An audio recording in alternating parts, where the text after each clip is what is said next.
My name is Madison Richardson and I am 38 years old. What I'm about to tell you will shock you, but I need you to understand exactly what kind of person I was dealing with and how far someone will go to destroy everything you love when they think you're helpless. 3 weeks ago, I returned from what was supposed to be the most relaxing vacation of my life, a 2-week wellness retreat in Costa Rica that I had saved for 18 months to afford.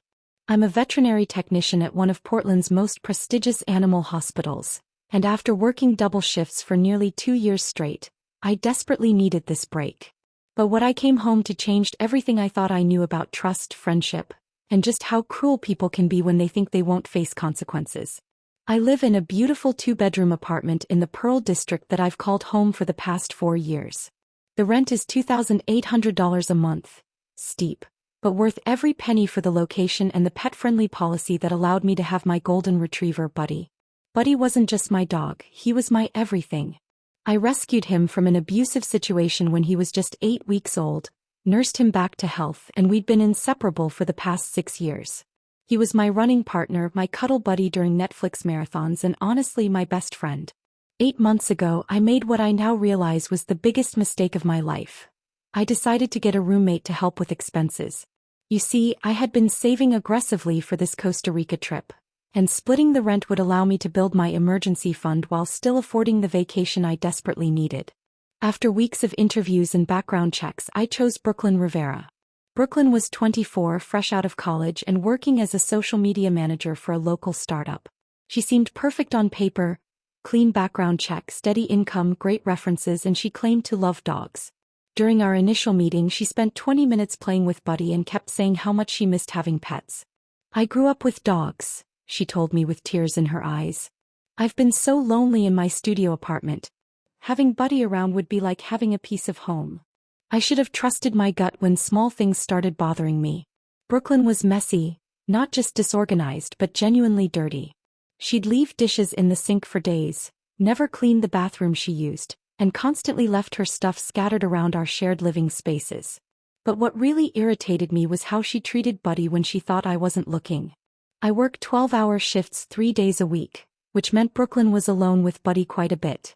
I started noticing that when I came home, Buddy seemed anxious and would immediately come to me, almost like he was seeking protection.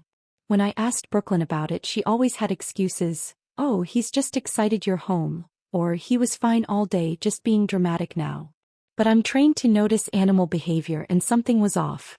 2 months before my vacation, I installed a security camera in the living room, officially to monitor the apartment while I was at work, but really because I was starting to suspect Brooklyn wasn't treating Buddy well. What I discovered made my blood boil, but I documented everything methodically. I'm not someone who acts on emotion. I gather evidence first. The camera revealed that Brooklyn would yell at Buddy for normal dog behavior: barking when someone knocked, walking around the apartment, even just existing in the shared spaces. She would shove him roughly when she thought he was in her way, and once, I watched her kick him when he approached her while she was eating. Not hard enough to injure him, but hard enough that he yelped and ran to his bed. I confronted her immediately. "Brooklyn, we need to talk about how you're treating Buddy." Her response should have been my final red flag. "I don't know what you're talking about. Maybe you're just overprotective. Dogs need discipline." "Discipline isn't kicking him or yelling at him for being a dog in his own home," I replied, trying to keep my voice level. "You're being dramatic, Madison. I would never hurt Buddy. I love that dog." But I had video evidence of her doing exactly what I was accusing her of. When I mentioned the security camera, her entire demeanor changed. She became defensive and angry, claiming I was spying on her and violating her privacy. She started making comments about how spoiled Buddy was and how I treated him better than most people treat their children. Looking back, I should have asked her to move out right then. But I had already booked my Costa Rica trip. She had a lease through the end of the year, and honestly, I thought I could manage the situation for a few more months. I increased the camera coverage to include the kitchen and entryway, warned her that any mistreatment of Buddy would result in immediate eviction, and started planning my exit strategy for when her lease expired. The month leading up to my vacation was tense but manageable. Brooklyn seemed to be controlling her behavior around Buddy, at least when she knew the cameras were recording. I arranged for my usual pet sitter, Mrs. Eleanor Collins, a retired veterinary nurse who lived 2 blocks away and had been caring for Buddy whenever I traveled for the past 3 years. Eleanor was 67, absolutely adored Buddy, and he loved spending time at her house with her 2 elderly cats. Eleanor was scheduled to pick up Buddy the morning after I left for Costa Rica and keep him for the full 2 weeks. I prepaid her $600 for the extended care, left detailed instructions about Buddy's routine medications and emergency contacts, and packed his favorite toys, bed, and 2 weeks' worth of his prescription food. Everything was perfectly arranged, or so I thought. The night before I left, Brooklyn seemed unusually interested in my travel plans. "So you'll be completely unreachable for 2 weeks?" she asked. "Not completely," I explained. "The retreat center has Wi-Fi, but we're encouraged to disconnect. I'll probably check messages every few days. Eleanor has all my emergency contact information if anything happens with Buddy." "And Eleanor is taking him to her house?" "Yes, like always." "Why?" "Just wondering." "Have a great trip, Madison. Don't worry about anything here." Something in her tone bothered me, but I was exhausted from weeks of preparation and convinced myself I was overthinking. I gave Buddy extra cuddles that night and promised him I'd be back with lots of stories and new toys from Costa Rica. The next morning I left for the airport at 4 a.m. for my 7 a.m. flight. Eleanor was scheduled to pick up Buddy at 10 a.m., well after Brooklyn normally left for work. I texted Eleanor from the airport to confirm the timing, and she responded with her usual warmth. "Don't worry about a thing, dear. Buddy and I will have a wonderful time. Enjoy your retreat." For the first week in Costa Rica, I was blissfully disconnected. The retreat was everything I had hoped for. Yoga at sunrise, meditation sessions, healthy food, and the first real rest I'd had in years. I thought about Buddy constantly, of course, but I trusted Eleanor completely and figured no news was good news. On day 8, I decided to check my messages. I had dozens of texts and missed calls, but nothing from Eleanor, which I found strange. She usually sent me at least one photo of Buddy during longer stays. The messages were mostly work-related or friends checking in, but there were 3 texts from unknown numbers that made my stomach drop. Unknown number 1, 5 days ago. "Is this the owner of the golden retriever that was being sold on Craigslist? We're interested but want to verify ownership." Unknown number 2, 4 days ago. "Hi. We bought a dog from Brooklyn and wanted to make sure we have the right contact info for the vet records. Is this Madison Richardson?" Unknown number 3, 3 days ago. "Please call us about the golden retriever situation. We think there might be a problem with the sale." My hands were shaking as I immediately called Eleanor. The phone rang and rang before going to voicemail. I tried 3 more times with the same result. Then I called Brooklyn. Straight to voicemail. I called the apartment landline. Disconnected. Pure panic set in. I called my veterinary clinic and spoke to Dr. Marcus Thompson, my supervisor and friend. "Marcus, I need you to help me. I think something has happened to Buddy." "Madison? You're supposed to be in Costa Rica. What's wrong?" I explained about the strange texts and my inability to reach Eleanor or Brooklyn. Marcus immediately offered to drive to Eleanor's house to check on the situation. 20 minutes later he called me back with devastating news. "Madison, I'm at Eleanor's house. She's been in the hospital for the past week. She had a fall and broke her hip the day after you left. She's been trying to reach you but didn't have your Costa Rica contact information. She never picked up Buddy." The world started spinning. "What do you mean she never picked up Buddy? Where is he?" "I don't know, but I'm driving to your apartment right now." Marcus called me back from my apartment building. "Brooklyn's car isn't here and none of the neighbors have seen Buddy in over a week. Madison, I think you need to come home immediately." I changed my flight that night, cutting my retreat short by 6 days and losing $1,200 in non-refundable expenses. The entire 12-hour journey home was a nightmare of worst-case scenarios running through my head. I tried calling Brooklyn dozens of times. I called the Portland Police non-emergency line, but they said roommate disputes over pets were civil matters unless I could prove theft. But I could prove theft. And I was about to prove a lot more. I landed at PDX at 6:30 a.m. on a rainy Thursday morning, looking and feeling like I'd been hit by a truck. I hadn't slept in 36 hours, and the not knowing was eating me alive. Marcus picked me up from the airport, bless him, and we drove straight to my apartment. The first thing I noticed was that Buddy's food and water bowls were gone from the kitchen. His bed was missing from the living room. His leash wasn't hanging by the door. It was like he had never existed. But I knew better. I went straight to my laptop and accessed the security camera footage from the day I left. What I saw made me physically sick. At 8:47 a.m., less than 5 hours after I left for the airport and over an hour before Eleanor was supposed to arrive, Brooklyn was on camera leading Buddy out the front door on his leash. She came back 20 minutes later. Alone. I fast-forwarded through the next 2 weeks of footage. Brooklyn came and went normally, never mentioning Buddy to the camera system that she knew was recording, acting like everything was perfectly normal. He had friends over. She threw a party the previous weekend. She lived her life without a care in the world while I was desperately trying to find my missing dog from another country. But the cameras had audio and I had 2 weeks of Brooklyn's phone conversations to review. I found the smoking gun on day 3 of my trip. Brooklyn was on a video call with someone I didn't recognize. A young man with bleached hair and multiple piercings. "The dog is gone, thank God," Brooklyn said, sitting on my couch. "I posted him on Craigslist the day she left. Some family from Beaverton paid me $800 cash. Easiest money I ever made." "Wasn't that her dog?" the guy asked. "Technically, but she's not here and I'm on the lease. I told the buyers I was moving and couldn't take him. They bought the whole sob story. What happens when she gets back? I'll tell her he got out while Eleanor was supposed to be watching him. She'll blame the old lady, not me. Eleanor's been in the hospital anyway, so she can't defend herself." The guy laughed. "You're evil, Brooklyn. Remind me never to trust you with my pets." "Whatever. That dog was annoying as hell anyway. Now I don't have to deal with his barking or cleaning up his hair. Madison treated him better than she treated me, like he was more important than a human being." She needed a reality check. I had to pause the video because I was hyperventilating. She had stolen my dog, my beloved, innocent dog, and sold him to strangers for $800 while I was out of the country. Then she planned to lie about it and blame Eleanor, an elderly woman recovering from a serious injury. But there was more.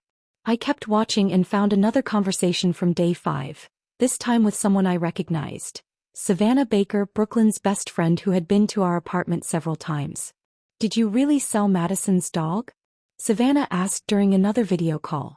"Girl, yes. And I'm so glad I did. You should have seen how she treated that mutt compared to how she treated me. I'm a human being paying half the rent, but God forbid I make any noise or leave a dish in the sink. Meanwhile, that dog could do whatever he wanted. But wasn't he like really well trained? I never saw him cause any problems." "That's not the point, Savannah. The point is that Madison cared more about him than about me, her roommate who was helping pay for her precious apartment. She had cameras watching me. In my own home. She had cameras watching the common areas because you were mistreating her dog, Brooklyn. I saw you be mean to him." Brooklyn's face changed. "Don't start with me, Savannah. That dog is gone, Madison will get over it, and I'll have peace and quiet for the rest of my lease. What if she finds out you sold him? How is she going to find out? She's in Costa Rica with no phone service, and by the time she gets back the trail will be cold. I deleted the Craigslist post, I got paid in cash, and I'll play dumb. This seems really wrong, Brooklyn." "You know what was wrong? Her treating me like a guest in my own home while spoiling a dog. I pay $1,400 a month in rent. I have rights too. But Buddy wasn't just a dog, and Brooklyn had more than just stolen him. She had planned this entire thing, waited until I was helpless and unreachable, and then executed it while plotting to destroy an innocent elderly woman's reputation to cover her tracks. I was beyond rage. I was in a space I'd never been before, a cold, calculated fury that made me think clearly for the first time since landing in Portland. Brooklyn Rivera had no idea who she was dealing with. See, what Brooklyn didn't know about me, what she never bothered to learn during our 8 months as roommates, was that I wasn't just a veterinary technician. I had spent 4 years in the Army as a military police officer before going to veterinary school. I knew how to investigate. I knew how to document evidence. I knew how to build cases. And I knew how to be patient when someone had wronged me. More importantly, I knew the law. In Oregon, pets are considered personal property, but stealing a pet valued over $100 is a Class C felony. Buddy was a purebred golden retriever with documented bloodlines, current on all vaccinations, trained and in perfect health. His value was easily over $2,000. Brooklyn hadn't just stolen my pet, she had committed a felony. But I needed more than just the security footage. I needed to find Buddy and get him back. And I needed to make sure Brooklyn faced consequences for what she had done. I spent the next 6 hours methodically building my case. First, I contacted Detective Riley Hall with the Portland Police Bureau. Riley and I had worked together on several animal abuse cases through my job at the veterinary clinic, and she took my call immediately. "Madison? I thought you were in Costa Rica." "I came back early. Riley, I need your help with a theft case that I think crosses into animal cruelty territory." I explained the situation and sent her the security footage and audio recordings. Riley was quiet for a long time after reviewing everything. "Madison, this is pretty clear-cut theft and you have excellent evidence. But we need to find the dog first. Do you have any idea who might have bought him?" That's when I remembered the text messages from unknown numbers. I gave Riley those numbers and she immediately began running traces. Within an hour she called me back. "I found them. The family who bought Buddy lives in Beaverton and they're actually looking for you. They've been suspicious about the sale since day one." "What do you mean?" "The wife, Mia Garcia, is a veterinary nurse at the Beaverton Animal Hospital. She recognized signs that Buddy was extremely well cared for and professionally trained. When Brooklyn couldn't provide vet records or registration papers, Mia started questioning the legitimacy of the sale.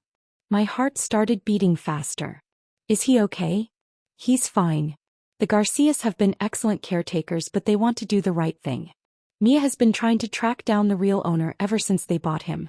Can you meet them this afternoon?" 2 hours later, I was standing in the Garcia family's backyard when their 8-year-old son, Jacob Garcia, opened the back door and Buddy came running out. I have never experienced a reunion like that in my life. Buddy launched himself at me with such force that I fell backwards onto the grass, and he covered my face with kisses while whining and crying. The Garcias stood watching with tears in their eyes as I held my dog and sobbed. "We knew something was wrong," Mia explained. "This dog was clearly loved and well-trained." Brooklyn's story didn't add up, and when we tried to get his veterinary records, she kept making excuses. Her husband, Carlos Garcia, nodded. "We paid $800 for him, but honestly we would have paid more. He's an incredible dog. But he's been depressed since we brought him home. Now I understand why." Their son Jacob was crying too. "I'm sorry we have to give him back, but I'm happy he found you. He missed you so much." The Garcias refused to accept any money for Buddy's care during the 2 weeks they had him. "We were just trying to help," Mia said. "But now we want to help make sure whoever did this faces consequences." They agreed to serve as witnesses in any legal proceedings against Brooklyn. By 4 p.m. that day I was back home with Buddy, and Detective Hall was ready to move forward with charges. But I wasn't done gathering evidence. Brooklyn still didn't know I was back in town. That evening, I sat in my apartment with Buddy curled up next to me on the couch, planning Brooklyn's downfall with the precision of a military operation. She had no idea I was home, no idea I had found Buddy, and no idea that I had documented evidence of everything she had done. I wanted her to hang herself completely before I revealed what I knew. At 7:30 p.m., Brooklyn's key turned in the lock. I quickly moved to my bedroom with Buddy and closed the door, listening as she moved around the apartment. She was humming, actually humming, like she didn't have a care in the world. My phone buzzed with a text from her. "Hey, how's Costa Rica? Hope you're having an amazing time." The audacity was breathtaking. She was texting me casual pleasantries while believing she had successfully stolen my dog and destroyed my life. I waited an hour before responding. "Amazing trip. So relaxing. How's everything at home? How are Buddy and Eleanor getting along?" Her response came quickly. "Everything's great. Haven't heard from Eleanor, but I'm sure Buddy is having a blast. Can't wait to hear about your adventures." 3 lies in 2 sentences. But I wasn't ready to confront her yet. The next morning, I took Buddy to stay with Marcus temporarily while I set my trap.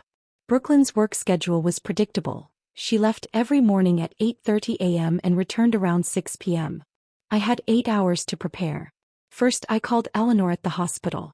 She was recovering well from her hip surgery but was devastated when I told her what had happened. "Madison dear, I am so sorry. I tried to call you when I fell, but I didn't have your international number. I was so worried about Buddy, but I couldn't do anything from the hospital bed. Eleanor, this is not your fault in any way. But I need to ask you a favor." I explained my plan and Eleanor was immediately on board. That girl needs to learn that actions have consequences. Whatever you need from me, you have it. Next, I contacted my property management company and spoke with Mr. Daniel Thomas, the building manager. I explained that my roommate had committed a felony theft while I was out of the country and that I needed to understand my options for immediate lease termination. Ms. Richardson, if your roommate committed a crime from the premises, we can absolutely begin eviction proceedings immediately. But we'll need police documentation. That's not a problem. Detective Riley Hall with Portland Police Bureau is handling the case. In that case, we can have her out within 72 hours of formal charges being filed. Perfect. My final preparation was the most important. I needed Brooklyn to confess on camera while not knowing I was recording. I repositioned the living room camera to capture the entire seating area clearly and tested the audio quality multiple times. Then I waited. Brooklyn came home at 6:15 p.m. and she was not alone. She had brought Aiden Harris, a guy she'd been casually dating, and Savannah Baker. They were carrying groceries and wine, clearly planning a dinner party. In my apartment, while I was supposedly still in Costa Rica, using my kitchen, my dining table, my electricity, my everything. I listened from my bedroom as they cooked dinner and started drinking wine. By 8 p.m. they were getting loud and clearly drunk. That's when I made my move. I walked out of my bedroom and into the living room. The silence was deafening. Brooklyn's face went through about 5 different expressions in 3 seconds: confusion, shock, fear, and then forced happiness. Madison. Oh my God, you're back early. How was Costa Rica? Savannah looked like she wanted to disappear into the couch. Aiden just looked confused. It was cut short, I said calmly, sitting down in the chair directly across from where Brooklyn was standing. I got some disturbing messages and had to come home to handle an emergency. Oh no. What kind of emergency? Is everything okay? The performance was Oscar-worthy. If I hadn't watched her on camera planning my dog's theft and laughing about it, I might have actually believed her concern was genuine. Well, that's what I'm trying to figure out, I said. See, I got some strange texts from people asking about Buddy. And then when I tried to reach Eleanor to check on him, I discovered she's been in the hospital with a broken hip since the day after I left. Brooklyn's face went pale, but she recovered quickly. Oh no. Poor Eleanor. Is she okay? She's recovering. But Brooklyn, if Eleanor has been in the hospital for 2 weeks and never picked up Buddy, where is my dog? The room was dead silent. Savannah was staring at her wine glass. Aiden was looking back and forth between Brooklyn and me. Brooklyn was frozen. I don't know, she finally stammered. Eleanor picked him up like she was supposed to. I saw her take him. That's interesting, I said, pulling out my phone. Because I called Eleanor and she never picked him up. She never even made it over here because she fell and broke her hip the night before. Brooklyn's eyes darted around the room like a trapped animal. Well, maybe someone else picked him up? Maybe Eleanor sent someone. Brooklyn, where is Buddy? I told you I don't know. Eleanor took him, and if she's been in the hospital, then maybe whoever she sent to get him still has him. She was doubling down on the lie, even though she knew I could easily verify the truth with Eleanor. But I wasn't done yet. That's really strange, I continued conversationally, because I've been getting calls from people who say they bought a golden retriever from someone on Craigslist. Someone who claimed to be moving and couldn't keep their dog. Brooklyn's wine glass slipped from her hand and shattered on the hardwood floor. I have no idea what you're talking about, she whispered. Really? Because I have security footage of you leading Buddy out of this apartment at 8:47 a.m. the day I left for Costa Rica. I have audio of you telling Savannah that you sold him for $800 to a family in Beaverton. I have recordings of you planning to blame Eleanor for his disappearance. Brooklyn started hyperventilating. Aiden stood up abruptly. What the hell, Brooklyn? You stole her dog. I didn't steal anything, she screamed. I'm on the lease. I have rights too. She treated that dog better than she treated me. That doesn't give you the right to sell someone else's pet. Aiden yelled back. Savannah finally spoke up. Brooklyn, I told you this was wrong. I told you not to do it. Shut up, Savannah. But I wasn't done. I needed her full confession on camera. Brooklyn, I know you sold Buddy. I need you to tell me who you sold him to so I can get him back. I'm not telling you anything. You want your precious dog so bad? Go find him yourself. I already did. Brooklyn's face went white. What? I already found Buddy. The Garcia family who bought him contacted me because they knew something was wrong with the sale. They've been taking excellent care of him, but they wanted to return him to his real owner. Brooklyn collapsed onto the couch. You already have him back? Yes. And Detective Riley Hall with Portland Police has all of my security footage, all of the audio recordings of you confessing to the theft, and statements from the Garcia family about the fraudulent sale. Brooklyn started crying, ugly, desperate sobs. Madison, I'm sorry. I was just so frustrated living here. You made me feel like I didn't matter. So you stole my dog and sold him to strangers while I was helpless in another country? I didn't think you'd find out. I thought Eleanor would take the blame and you'd just get another dog. Even through her tears and panic, she was still trying to justify destroying an innocent elderly woman's reputation to cover her crime. Aiden grabbed his jacket. I'm out. Brooklyn, you're insane. Madison, I'm really sorry this happened to you. Savannah stood up too. Brooklyn, I can't be around this anymore. This is so far beyond anything I thought you were capable of. After they left, Brooklyn tried to appeal to me through her tears. Madison, please. I made a terrible mistake. I'll do anything to make it right. Please don't press charges. What you did wasn't a mistake, Brooklyn. It was a calculated crime that you planned and executed while I was helpless to stop you. You stole my companion animal, committed fraud in the sale, and planned to destroy an elderly woman's reputation to cover your tracks. I'll pay you back. I'll pay for your vacation that you had to cut short. I'll move out immediately. You're right about moving out. Mr. Thomas from Property Management will be contacting you tomorrow about immediate lease termination due to criminal activity conducted from the premises. Please, Madison. I'm begging you. But I was done listening to her excuses and manipulation. Brooklyn, in Oregon, theft of a pet valued over $100 is a Class C felony. Buddy is worth over $2,000. You didn't just steal my pet, you committed a serious crime. But you got him back. No harm was done. No harm. Brooklyn, I cut my vacation short and lost $1,200 in non-refundable expenses. I spent 6 hours on airplanes in a panic thinking I might never see my dog again. The Garcia family spent 2 weeks caring for a dog they thought they had legally purchased. Eleanor has been worried sick about Buddy while recovering from major surgery. And you were planning to let her take the blame for your crime. Brooklyn just kept crying, but I wasn't moved anymore. The police will be here in the morning to formally charge you. I suggest you use tonight to find somewhere else to stay and contact a lawyer. As I walked toward my bedroom, Brooklyn called after me desperately. Madison, wait. What if I leave tonight and never come back? What if we just forget this ever happened? I turned around and looked at her calmly. Brooklyn, you had no idea what was coming when you decided to steal my dog. But you started crying when I called the police. And with that, I closed my bedroom door and called Marcus to bring Buddy home. The next morning at 9 a.m. sharp, Detective Riley Hall arrived with a uniformed officer to formally arrest Brooklyn Rivera on charges of theft in the first degree, a Class C felony under Oregon law. Brooklyn had apparently spent the night packing and crying, because when police knocked on the door, she answered with red, swollen eyes and suitcases already by the entrance. Ms. Rivera, you're under arrest for the theft of a companion animal valued at over $2,000, Detective Hall announced. You have the right to remain silent. Watching Brooklyn get handcuffed in my living room while Buddy sat calmly beside me was surreal. She kept looking at me like she expected me to intervene, to call it off, to show mercy. But mercy is earned, and Brooklyn had shown none to Buddy, none to Eleanor, and none to me. After they left, I called Mr. Thomas at Property Management to confirm that Brooklyn's immediate lease termination was in effect. Ms. Richardson, given the felony charges, Ms. Rivera has 72 hours to remove her belongings from the premises. After that, anything remaining will be considered abandoned property.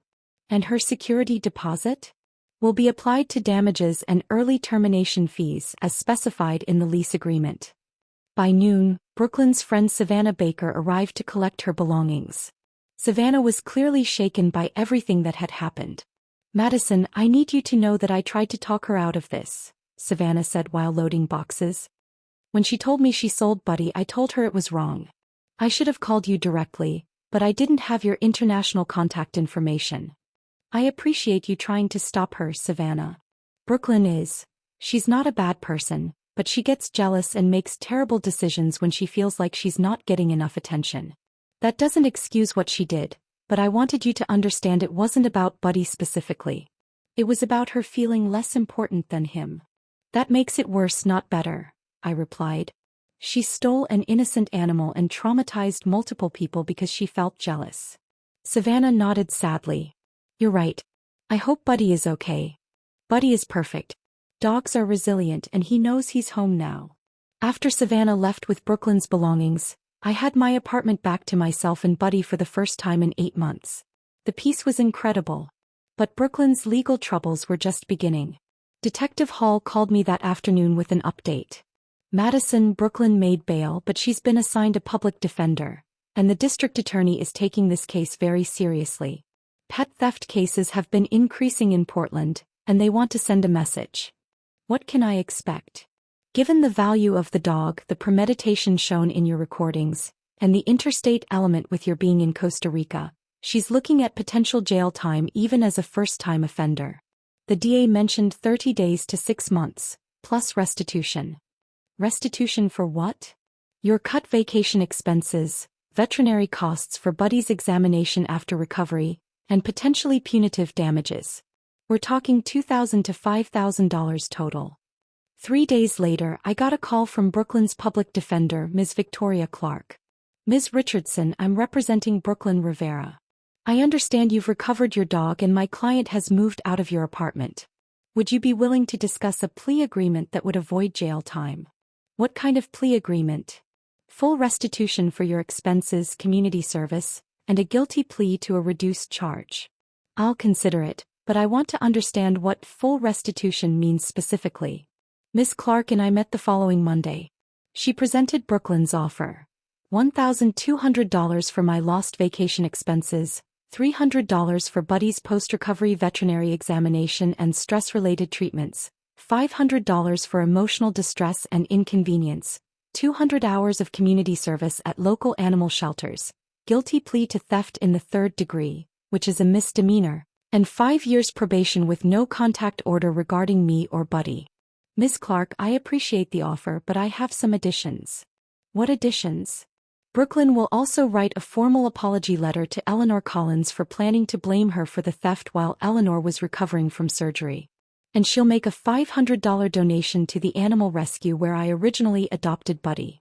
That seems reasonable. And I want the no-contact order to be permanent, not just during probation. Done. 2 weeks later, Brooklyn Rivera stood before Judge Alexander Wilson in Multnomah County Circuit Court and pled guilty to theft in the 3rd degree. She was sentenced to 18 months probation, 200 hours of community service, and ordered to pay $2,500 in restitution. During the sentencing hearing, I was allowed to give a victim impact statement.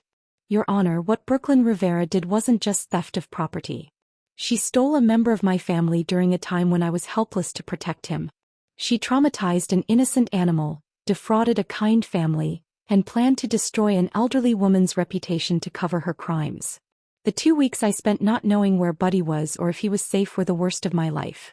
But this experience also showed me the kindness of strangers like the Garcia family, and the importance of documentation and preparation. Brooklyn sat at the defendant's table crying, but I noticed she never once looked at me during my statement. Judge Wilson was clearly unimpressed with Brooklyn's behavior. Ms. Rivera, pet theft is a serious crime that traumatizes both animals and their families. Your actions showed callous disregard for an innocent animal's welfare and deliberately exploited Ms. Richardson's absence from the country. This court will not tolerate such calculated cruelty.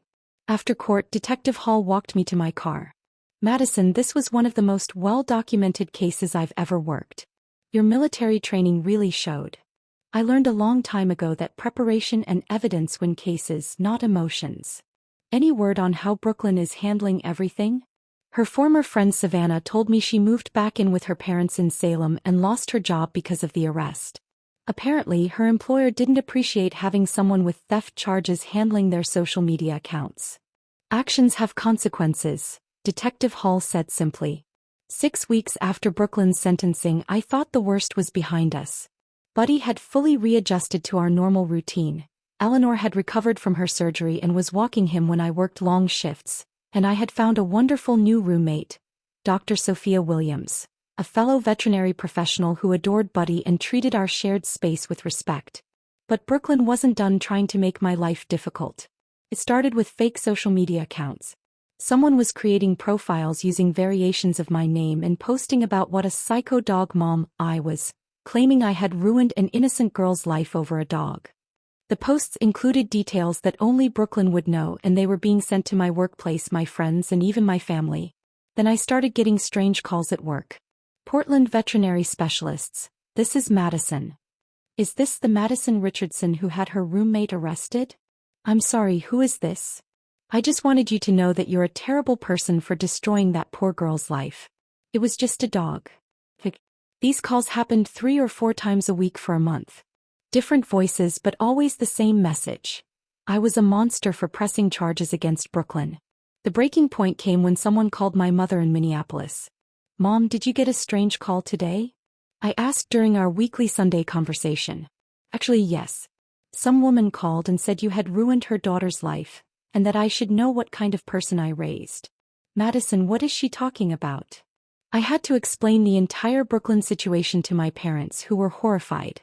Honey, you absolutely did the right thing, my father said. What that girl did was unconscionable. But the harassment was affecting my peace of mind and my work performance. I called Detective Hall.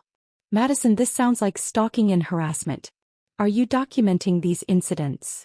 Every call, every fake social media post, every contact. Good. If it escalates, we can add additional charges. But it sounds like Brooklyn is violating the terms of her probation. I also called Brooklyn's probation officer, Ms. Camila Hernandez. Ms. Richardson, the no-contact order is very clear. If Ms. Rivera is orchestrating harassment through third parties, that's a violation. Can you provide documentation?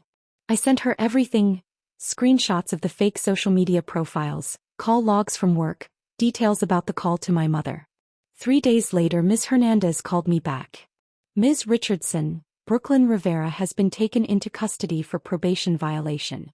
She admitted to creating the fake social media accounts and asking friends to make harassing phone calls. What happens now? She'll serve 30 days in jail, and the remainder of her probation will be served under closer supervision with mandatory counseling.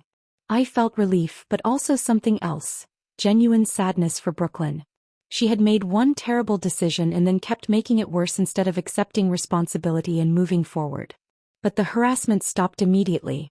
3 months after Brooklyn's probation violation, I got an unexpected letter in the mail. The return address was Multnomah County Jail.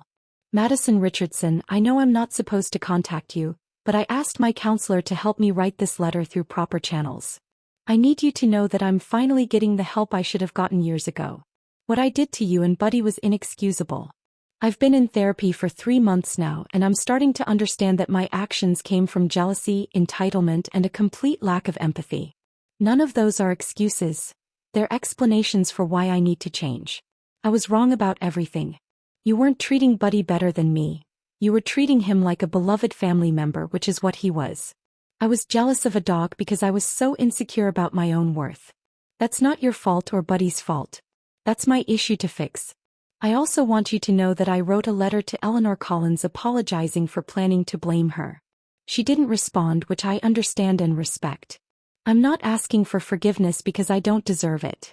I'm asking you to know that I understand now how much pain I caused, and I'm working every day to become someone who would never hurt an innocent animal or the people who love them. I hope you and Buddy are happy and healthy. Brooklyn Rivera. I read the letter 3 times. It was the first time Brooklyn had taken full responsibility without making excuses or asking for anything in return. I showed it to Dr. Williams, who had become both an excellent roommate and a good friend. What do you think? I asked. I think it sounds like genuine remorse, Sophia said. But actions matter more than words. I never responded to Brooklyn's letter, but I kept it. Forgiveness isn't something that can be demanded or earned quickly. It's something that happens when the hurt person is ready, if they're ever ready. 6 months later, I got a call from Mia Garcia, the veterinary nurse whose family had briefly cared for Buddy. Madison, I hope you don't mind me calling, but I wanted you to know something. Brooklyn Rivera has been volunteering at our clinic as part of her community service. How is that going? Really well, actually. She's been working with our animal behaviorist, learning about proper pet care and animal psychology. She asked me to tell you that she's not trying to get a message to you. She just wanted you to know that she's trying to understand what she did wrong. I appreciate you telling me, Mia. She also helped us place 12 rescue dogs in good homes over the past 3 months. She seems genuinely committed to making amends through action. After hanging up, I realized something had shifted in my feelings about the whole situation. I wasn't angry anymore. I wasn't afraid anymore. I was just done. Brooklyn had hurt me and Buddy, faced consequences, and was apparently working to become a better person. That was enough. I didn't need to hate her forever, and I didn't need to forgive her. I could just move on. 1 year after the theft, my life had transformed in ways I never expected. Buddy was thriving with our new routine. Dr. Williams often worked from home and provided him with companionship during my long shifts. Eleanor had become like a grandmother to him, and he spent happy afternoons at her house playing with her cats Whiskers and Shadow. My work life had also evolved. The way I handled Brooklyn's case had impressed my colleagues and supervisors. Dr. Marcus Thompson recommended me for a promotion to lead veterinary technician, which came with an $8,000 salary increase and additional responsibilities training other staff members. Madison, your professionalism during that terrible situation showed us exactly the kind of person we want in leadership, Dr. Thompson told me during my promotion review. I also started teaching weekend seminars for pet owners on legal protections for companion animals. It turned out that many people didn't know their rights when it came to pet theft, veterinary fraud, or housing discrimination against pet owners. The Garcia family became unexpected friends. Carlos, Mia, and Jacob Garcia often joined Buddy and me for weekend hikes, and Jacob was teaching Buddy new tricks every time we visited. You know, Mia said during one of our hikes, what happened with Brooklyn actually led to something beautiful. Jacob has decided he wants to be a veterinarian when he grows up. Because of Buddy? Because of how you fought for him. Jacob said he wants to help protect animals like you did. Even Eleanor had benefited from the experience. During her recovery, she had started volunteering with Golden Retriever Rescue of Oregon, helping to match senior dogs with senior citizens. Madison, dear, she told me over tea one afternoon, that terrible girl actually led me to some of the most meaningful work of my retirement. I've helped place 8 senior dogs in the past 6 months. But the most unexpected development came exactly 1 year after Buddy's theft. I was working late at the clinic when Detective Riley Hall stopped by for a follow-up visit. She had been checking on several animal theft cases, including mine. Madison, I wanted you to know that your case has become a model for how we handle pet theft investigations. The documentation you provided set a new standard. I'm glad something good came out of it. Actually, something else came out of it. We've seen a 40% increase in pet theft reporting because owners now know they can get justice. Your case showed people that pets aren't just property. They're family members worth fighting for. Riley paused, looking slightly uncomfortable. There's something else. Brooklyn Rivera's case has been closed successfully. She completed her community service, her restitution payments, and her counseling program. According to her probation officer, she's maintained steady employment and hasn't had any additional legal issues. That's good to hear.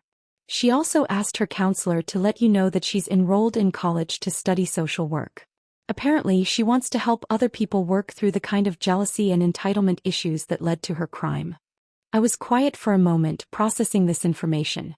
Riley, I'm glad she's getting her life together. What she did was terrible, but I never wanted her to be destroyed forever. You're a better person than I am, Riley said. If someone had stolen my dog, I'm not sure I'd be so generous.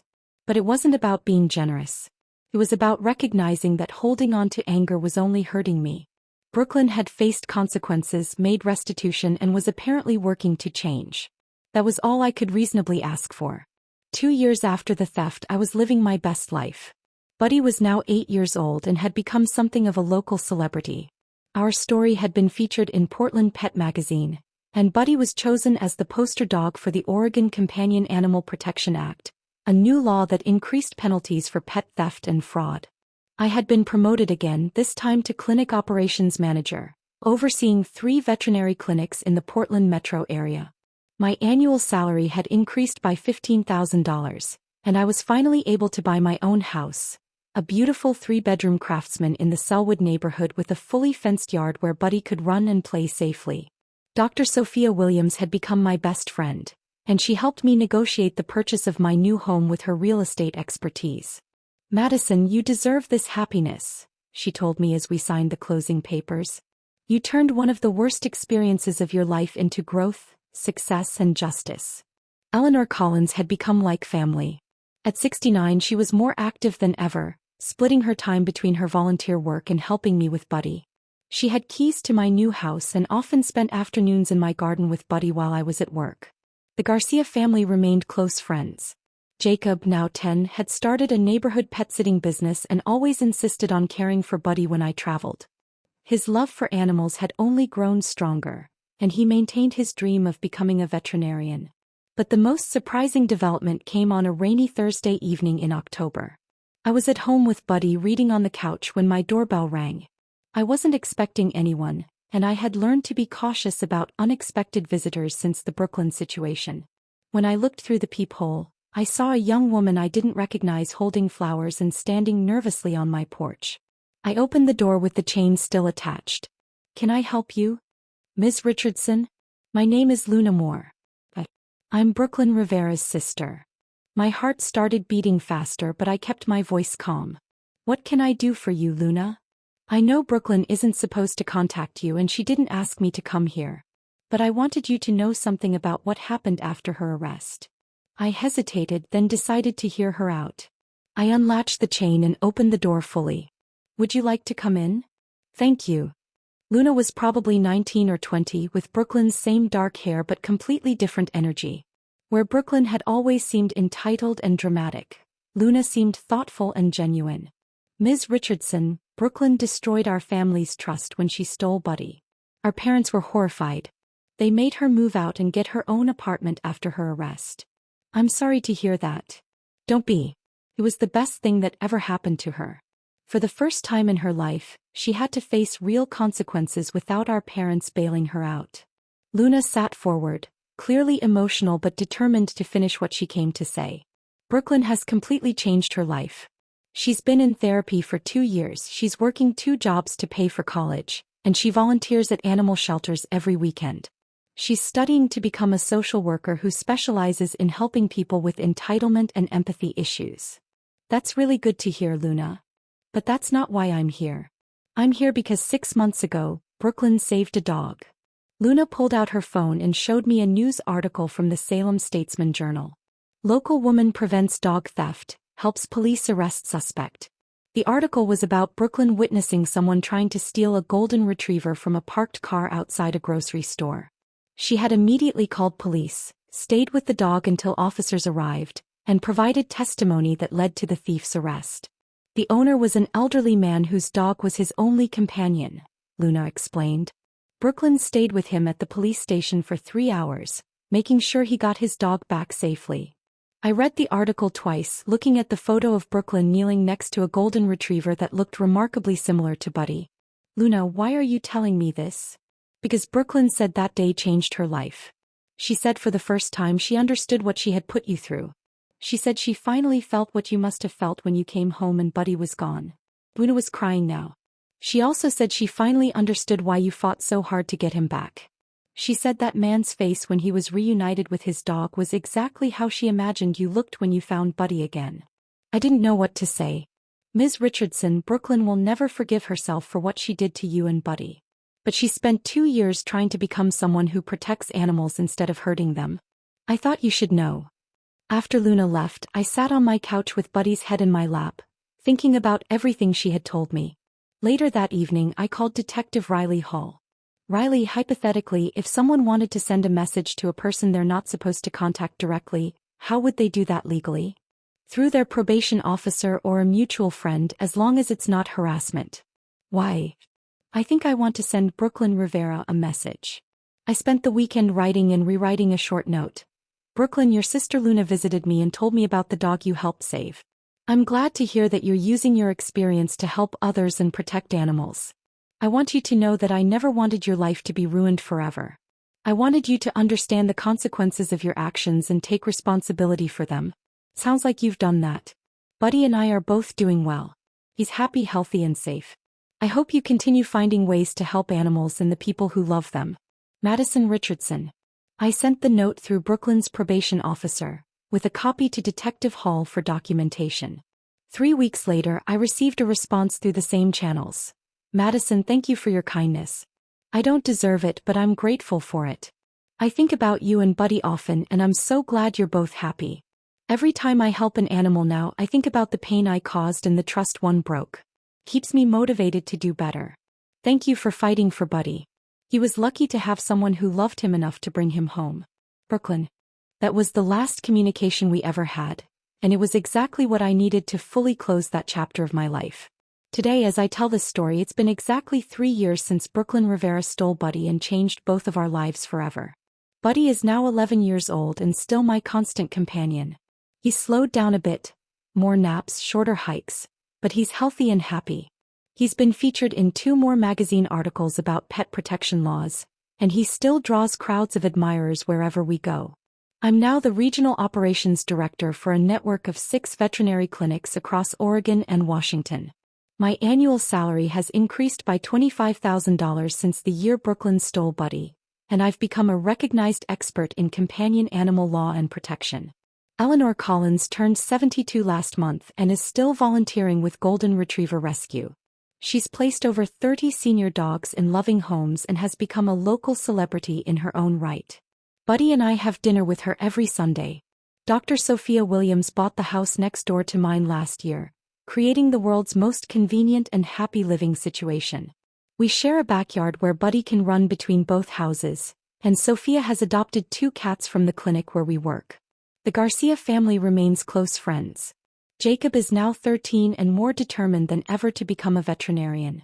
He volunteers at our clinic during school breaks and has become Buddy's official dog walker when I'm traveling. I still teach weekend seminars on pet protection laws, and I've helped write 2 pieces of state legislation that increased penalties for pet theft and fraud. The Madison Buddy Act, yes, they named it after us, passed in 2024 and has been used to prosecute over 50 pet theft cases across Oregon.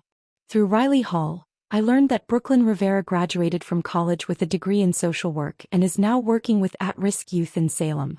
She apparently never got another pet, but continues volunteering at animal shelters. She completed her probation successfully and has had no additional legal troubles.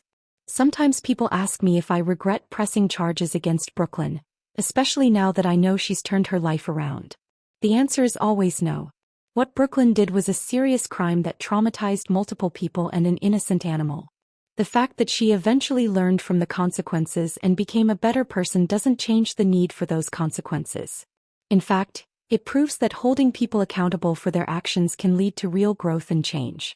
Buddy taught me that love means protection, and protection sometimes means fighting for what matters. Brooklyn taught me that justice and mercy aren't opposites. They're partners in creating a world where actions have consequences and people can grow from their mistakes.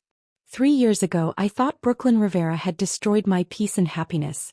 Instead, she had forced me to discover strengths I didn't know I had, fight for what I loved most, and build an even better life than the one she tried to take away. Brooklyn Rivera had no idea what was coming when she decided to steal my dog while I was helpless in Costa Rica. But she started crying when I called animal control, the police, and every resource I had to bring Buddy home and hold her accountable for her crimes. And in the end, justice was served for everyone, including Brooklyn herself.